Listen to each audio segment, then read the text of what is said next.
the best shape of my life. Look at the dawn. Coke ain't been this white since it hooked my moms. I'm a hustler's dream come true. White walls on the old school, leaning like the fiends that come through. I ain't hustled in months and still smell like the trap. One freestyle a week, I'm trying to cut them some slack. Y'all should already know why I relate the king. The name bundles, you could take it in your nose and your veins. Far Rock, man, y'all hear what the boy doing, man? Raspberry voice in the building, man. On June 11, 2007, just 4 months shy of his 25th birthday, Stack Bundles was returning home from a performance at Club Stereo in Manhattan. The young rapper was looking forward to winding down after performing all night. But as he entered the lobby of his building in the Redfern houses of Far Rockaway, Queens, tragedy struck. Bundles was shot and killed by an unknown assailant right in the lobby, cutting short a promising career that had barely begun to peak.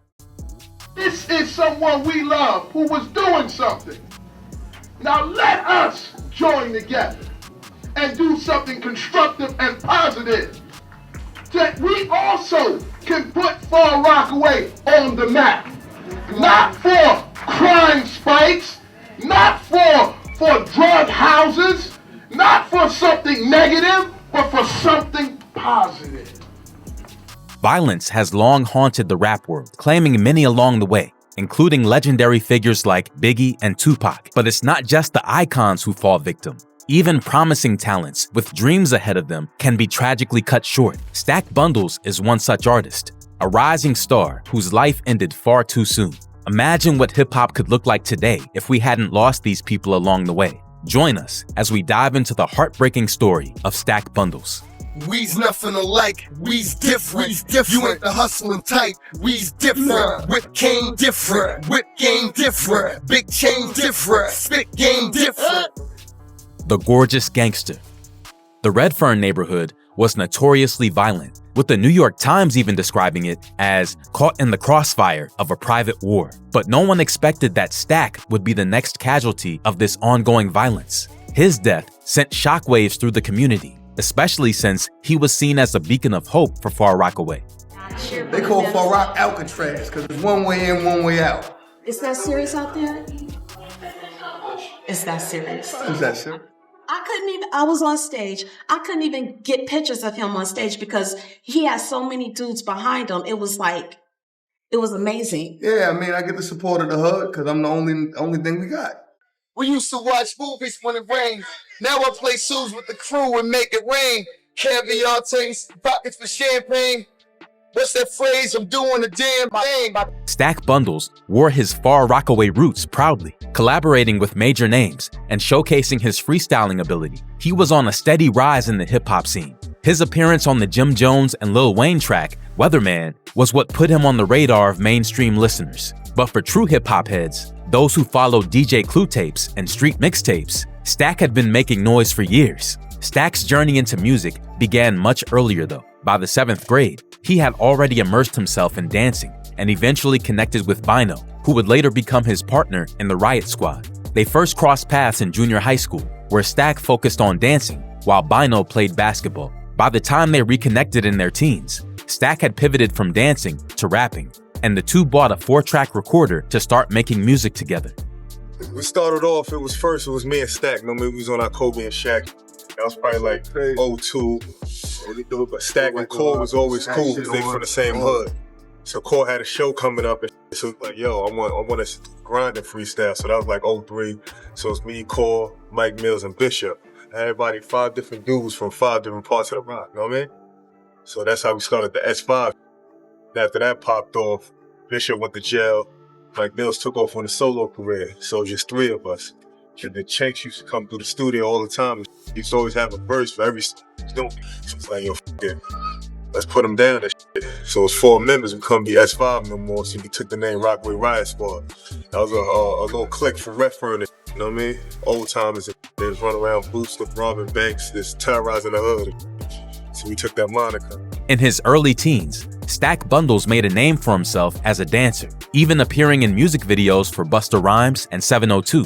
But a pivotal moment came when he was expelled from Far Rockaway High School and transferred to South Jamaica's August Martin High School, where he met rappers like Lloyd Banks. Inspired by this new environment, Stack decided to pursue rap full-time. After a stint in Chicago in 2001 with Lupe Fiasco, Stack Bundles returned to Far Rockaway and started laying the groundwork for his crew, Riot Squad. Collaborating with fellow artists like Chinx Drugs and Bino, Stack's talent began catching the eye of industry insiders, particularly DJ Clue, who played a key role in getting Stack's music heard. Stack's mixtape appearances and his flashy style, earning him the nickname Gorgeous Gangster, set him apart in a crowded scene. On top of that, his skill on the mic was on another level. Listen, if you listen to this, it's evident you trying to figure out if I'm dude.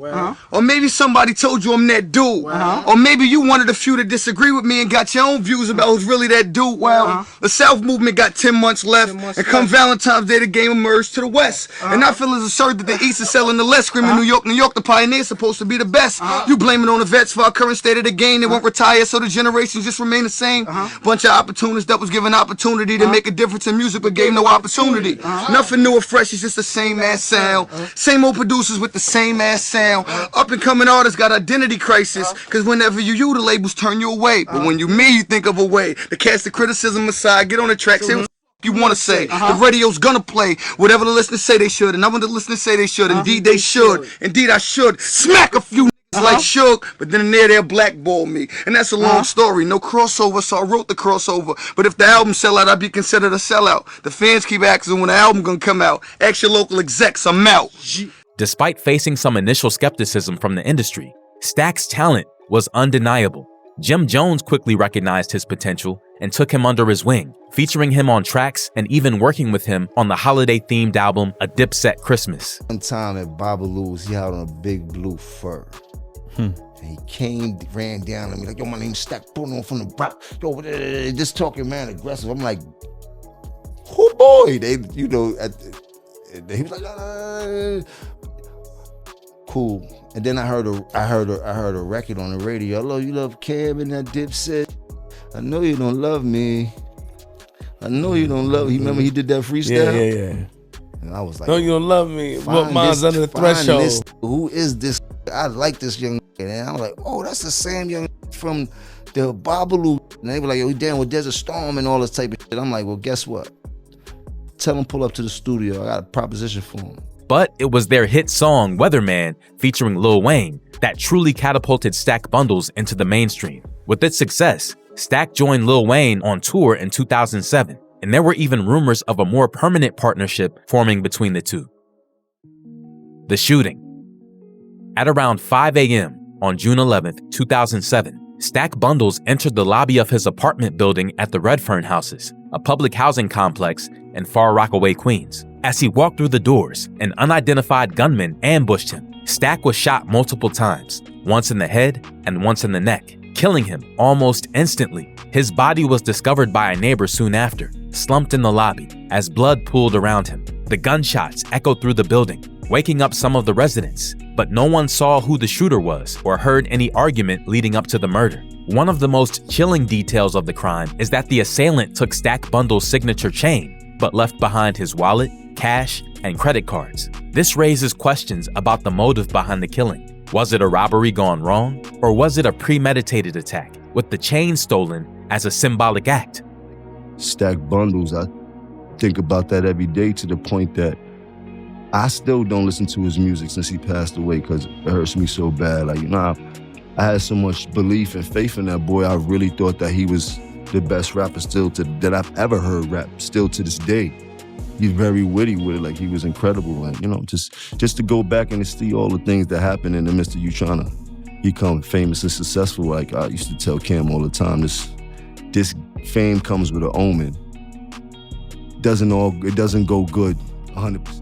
Investigators looked into several possible motives. One theory suggested that the murder might have been a robbery that turned deadly, with the gunman targeting Stack Bundles for his flashy jewelry. However, the fact that the killer left behind other valuables and specifically took the chain led many to believe that it was a targeted attack. The chain had sentimental value to Stack and was a significant symbol of his status in the streets and the music industry. Another theory was that the killing was gang-related. Some speculated that his rising fame may have caused jealousy or tension with individuals from his past, leading to his untimely death. Others believed that it could have been a retaliatory hit, part of a broader feud within the area. There were also whispers of industry jealousy, as Stack was climbing the ranks of the rap world quickly. His close relationship with Jim Jones and the Dipset crew, coupled with his rumored collaboration with Lil Wayne, might have made him a target for those threatened by his success. However, these rumors were never substantiated with solid evidence. Jim Jones had two major artists, Max B and Stack Bundles. What do you think about all the people that say Jim Jones could have got Stack Bundles out of Far Rock? I can't get my fat ass brother out of Checkers. So, again, this is what I'm saying. Like, a lot of times people give opinions on that they never experienced. Getting someone else to change their own habits, you know how hard that is? You know how hard it is to get another man, grown-ass man, to change what he's viewing as right. For you to get him to change that, that's hard as tough, Mikey. But you know how hard it is to get a stranger to maneuver or do things or live a lifestyle you think they should be living because you believe the lifestyle that they're living is going to put them at jeopardy. It's like, it's hard. So I never bought into that bullshit talking about, yo, he could have did this for Stack. If Stack was a grown-ass man. If Stack didn't want to do what Jim was proposing, and not saying Jim even proposed anything, but if he did, the last final say-so is in Stack's hands. What do you say to the people that say it was Stack Bundles' fault and not Jim Jones because Stack Bundles didn't want to leave Far Rock? It goes back to what I said earlier. It's a habit. Habits, man. Habits are hard to... Yo, listen, what's that piece, yo? You get that piece. Oh, let's rock and roll to the next level. Iced out Skullhead. We on our prejudice. All black diamonds. Shall we play it? At the time of his death, Stack Bundles was poised for greatness, and his friends and fans often wonder what could have been. His legacy still resonates with those who knew him, and his music continues to inspire. The neighborhood of Far Rockaway recognized his impact by naming a street after him, immortalizing his contribution to the community. 8, 7, 6, 5, 4, 3, 2, 1.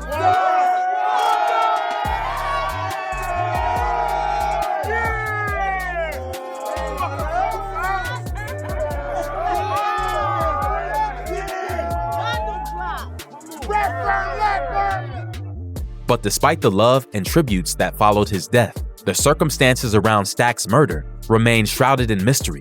The night before he died, Stack had been out with friends at a Manhattan nightclub before stopping at a White Castle on his way home. As he entered his building, he was confronted by his killer. This is the difference between me and other right? Stack Bundles, one of my favorite rappers in the world. Rest in peace, Stack. Right? Brian Squad. Rest in peace. Far Rock. Yep. You understand? Jim Jones, he had Stack Bundles, he had Max B. I looked at it like, wait, you know. Stack's Bundles had a Porsche was still in the hood. No disrespect to Jim Jones. Fifth had me in Battery Park. I could walk out that motherfucker barefoot. Get the See, socks. that's when I love you. Get the socks, sneakers, Dior.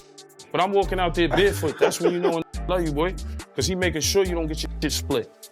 Because you go back to 134, anywhere, Baisley, right, Brooklyn, get split.